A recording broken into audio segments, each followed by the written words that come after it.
Hi everyone, my name is Travis and I live in the state of Maryland. So I chose a counselor who's founded a private practice called Guiding Paths Counseling. And I will be comparing and contrasting the informed consent section on her website with the informed consent guidelines put out by the ACA Code of Ethics as well as the state board regulations for the state of Maryland. So getting right down to it, the website itself was actually very user-friendly. I was able to find the tab for informed consent very quickly, and it was 5 pages in the informed consent section that were very detailed, but very easy for the reader to understand. Each page had multiple headings that separated the different ideas, so it was easy to follow.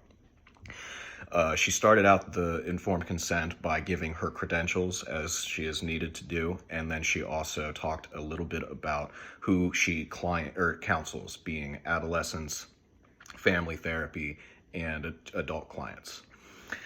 She then went into what the goal of the counseling center is, and then also gave a brief statement about what the counselor relationship should look like with the client, meaning keeping it professional, no gift giving, etc.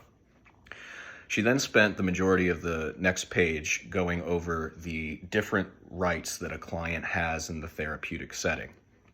And then, after detailing the rights, explaining and advocating for potential and existing clients that they exercise those rights, which I thought was an excellent thing to do.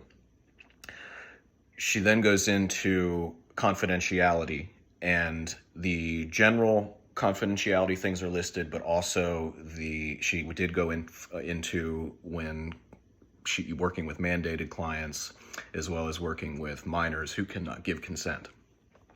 She then also talked about if she would have to work with certain other professionals, how that confidentiality may be navigated.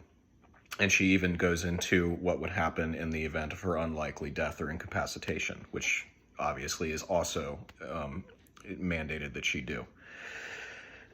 The next page encompasses the financial agreements and the fees that go along with the therapeutic process in her office, and any also additional insurance questions that they may have.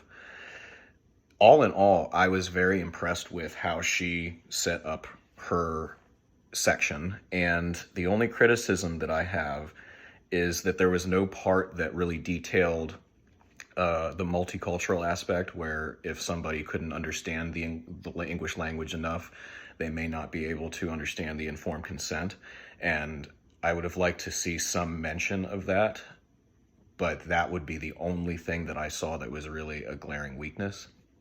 I also would say that if she were giving the informed consent, I personally would default to what Walter and Hendelsman found in their study, where they saw an increase in satisfaction when it came to counselors and their clients.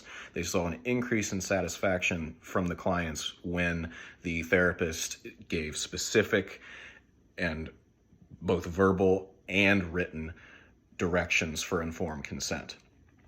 So I do not know how she is implementing when she does do informed consent with her clients, but I would recommend that based on what Walter and Hendelsman found.